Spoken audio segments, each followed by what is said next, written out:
ቢስሚላህ ሙስሊሞች ከምን ጊዜውም በላይ ልንነቃ ይገባል። ትላንት ለዛሬ መማሪያ ሊሆን ይገባል። አሁን ያለው ነባራዊ ተጨባጭ ነገ ሊያሳየን ይገባል።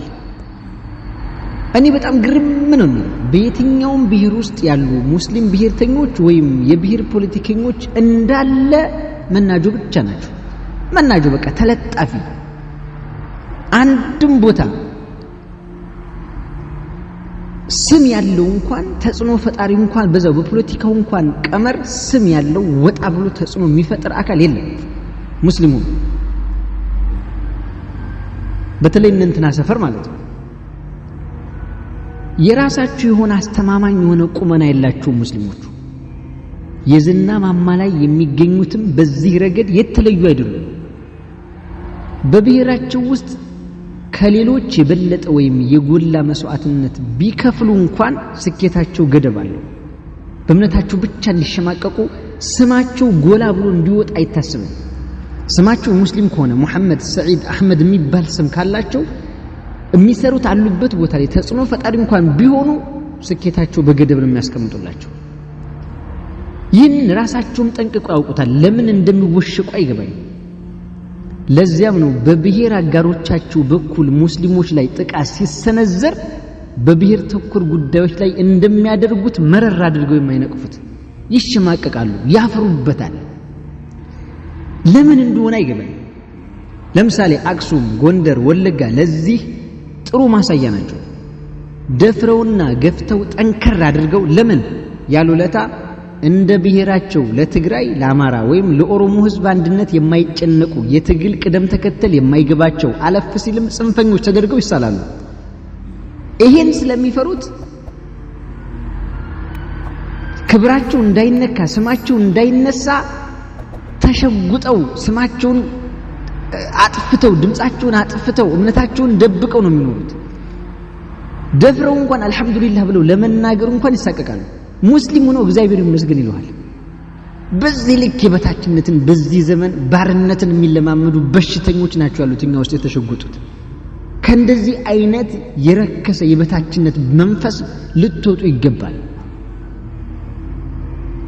ለምን ካልከኝ የከሸፉ እንደሆኑ ተደርገው ይዘመትባቸዋል። በሙስሊምነታቸው ቢኮሩ አልহামዱሊላህ ቢሉ አላህ የሚለውን ቃል ቢያነሱ ፖለቲካ ውስጥ ሆነው ሌሎቹ እውነት እንነጋገር ከተባለ ኢየሱስ ኦሮሞ ነው፣ እውነት እንነጋገር ከተባለ እግዚአብሔር አማራ ነው ሲሉ ማይፈሩትን ሙስሊሞቹ አልহামዱሊላህ ለማለት ይሰቃቸዋል። አላሁ አክበር ለማለት ይጨንቃቸዋል። በዚህ የተነሳ ለእምነት ያን ያክል ክብር የሌላቸው የቆሻሻ ዘረኝነት ፖለቲካ ውስጥ በዝምታቸው እንደተከበሩ መኖርን ነው የሚፈልጉት። ከእንደዚህ አይነት የበታችነት ስሜት ሙስሊሙ ሊወጣ ይገባል። ስለዚህ ሙስሊሙ የራሱ የሆነ የጸና ቁመና ሊኖረው ይገባል። ለዚህ ነው ሌት ከቀን መስራት ያለበት። እያንዳንዱ በደልና ግፍ ሙስሊሞች ላይ የሚደርሰው ጎንደር ላይ የሚደርሰው፣ ጎጃም ላይ የሚደርሰው፣ አክሱም ላይ የሚደርሰው፣ የትኛውም ቦታ የሚደርሰው ጥናት ተኮር ለእስልምና ጥላቻ ሆን ተብሎ ታስቦበት ታቅዶ ተወጥኖ የሚሰራ የሆነ ግፍ ነው። ይሄንን ደግሞ ትላንት ይነግረን ይገባል። የትላንት ታሪክ ሊያሳውቀን ሊያስተምረን ይገባል። መቼ ነው የሚገባል? እምነት ተኮር በደሎችን ቢነቅፉ እንኳን ፖለቲካዊ ትርፍ በሚያስገኝ መልኩ ተቀናቃኝን ለማሳጣት የታለመ እንጂ በአብዛኛው ሐቀኝነት የሚታይበት አይደለም። ይፈራሉ። ሆን ተብሎ እምነት ተኮር ተደርጎ ሰው በስሙ ሲሳቀቅ መስጂዱ ሲጋይ የሆነ ነገር እምነት ተኮር የሆነ ነገር ሲደረግ ሙስሊሞቹ እዛው ውስጥ ያሉት ፖለቲካ ውስጥ ያሉት ሙስሊሞች ደፍረው ለመናገር ይፈራሉ። ለምን? ሐቀኛ ማለት በሌሎች የሚፈጽመው በደሎችን በቀጥታ ያወገዘ በደሉ የኔ በሚላቸው አካላት ሲሆን ሰበብ የማይደረድር ቆራጥ አቋም ያለው ሰው ማለት ነው። እንደዚህ አይነት ቆራጥነት የላቸውም የኛ ሙስሊሞች። መቼ እንደሚነቁ አላውቅም። ዘመናዊ ባርነትን በሌሎቹ ጥገኝነት ውስጥ ተወሽቀው የሚቀመጡ በሽተኞች የበታችነት የተጠናወታቸው መርዛማ ሰዎች እየበዙብን ያሉት ለፖለቲካ ትርፍ ቁስላችንን ያክኩ ሌሎች ላይ ለመዝመትማ ለዚህማ ከየትኛውም ብሔር በላይ እኮ ለቅኝ ግዛት መጥቶ የነበረው ጣሊያን ለሙስሊሞች የተሻለ ብዙ ውለታ ውሎልን ነበር። ምንድነው የምትሉት? ወይ ታሪክ አታውቁ፣ ወይ አትጠይቁ፣ ወይ ማስተዋል፣ ወይ ጂኦፖለቲካውን መረዳት አትችሉ። እንዴት አይነት የነቆረ ማንነት እንዳላችሁ አላውቅም።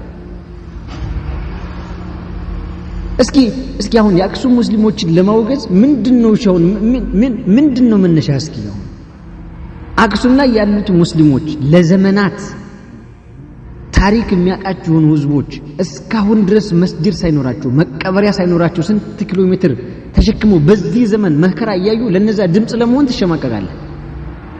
አማራ ክልል ላይ ሙስሊሞች በስማቸው የሚሸማቀቁ ሆነው